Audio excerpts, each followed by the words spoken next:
All right, so today we're going to do something a little different. We're going to deconstruct the creative identity of a young technologist.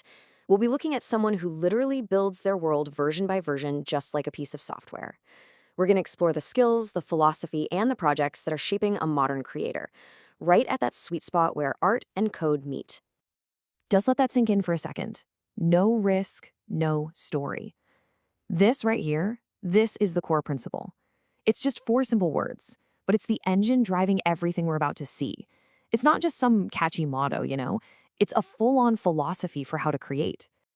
So, who is the person behind this powerful line of code? Let's meet the architect of this story. This is Kirti Radhanaporn, or Win as he's known. And right away, you see he's living in two worlds at once. He's a student, but he's also a creative technologist. And this dual identity, it's absolutely key. It means he's mixing that formal academic learning with getting his hands dirty, building stuff in the real world.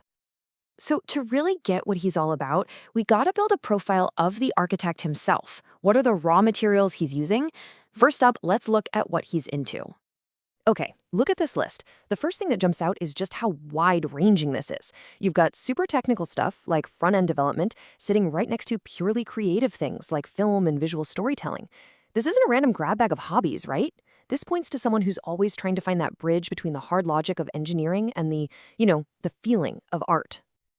But hey, interests are one thing. A vision needs tools to actually make it real. So let's check out the toolkit that Win's been forging to bring his ideas to life. And this chart really shows you the balance. Technology is the foundation, for sure, sitting at a solid 85%. That's the engine. But look how close photography and film are. These aren't just side hustles. They're core skills. They're what give us tech projects that story, that visual punch. So what's inside that 85% technology bar? Well, this is his tech stack. Think of it as his workshop of programming tools. You've got the essentials, HTML, CSS, JavaScript, the bedrock of the web. But then he's also using modern cutting-edge stuff like TypeScript and Svelte. And Svelte is a big deal. It lets you build web apps that are just incredibly fast and interactive. His education tells the exact same story, a really clear progression. You can see the path he's carving out, going from an English program to a super specialized major in innovative multimedia technology. And what's next? Communication arts. It's a straight line, isn't it? It's all about mastering how to communicate a message, but with technology as his superpower. And here's the thing. That whole no risk, no story motto, it's not just a cool line he puts in his bio. It's a real strategy, and he's got the results to prove it. I mean, just look at the track record, especially in robotics. We're talking regional gold medals year after year, and then boom, leveling up to the national stage. But this isn't really about robots. It's about a mindset. That same focus, that same trial and error, that problem solving it takes to win a national award, that's exactly what he's pouring into his software projects. It's all the same muscle. All right, so we've got the profile, we've got the proof. Now for the fun part, the application. How does all this stuff actually turn into, well, stuff? Let's dive into the projects he's building, his prototypes. And he is always building. Check this out, 27. That's the number of public projects or repositories he's created on GitHub just this year. That is a crazy amount of work, and it shows he's not afraid to experiment and, more importantly, put his work out there for everyone to see. And here's a little taste of what he's been up to.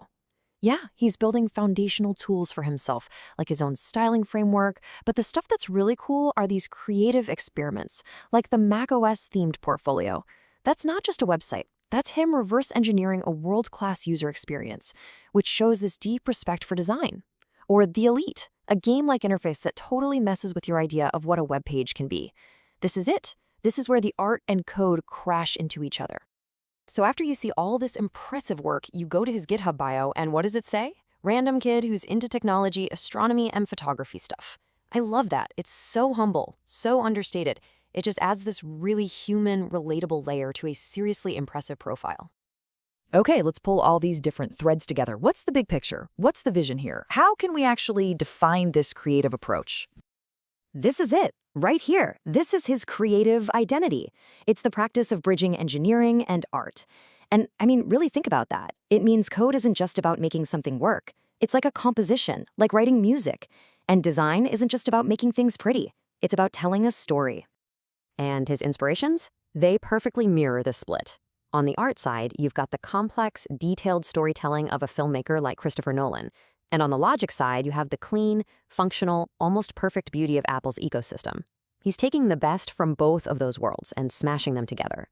So really, this is the main idea of this whole explainer. He builds his world like it's a piece of software. It's version by version. Every project is just a new update, a new release that's better and more refined than the last one.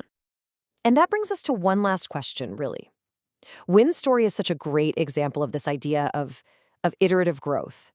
It kind of makes you think, right? If your life is a project, if it's always in development, what's in your next commit? What's the new feature, the bug fix, or the little improvement you're shipping next?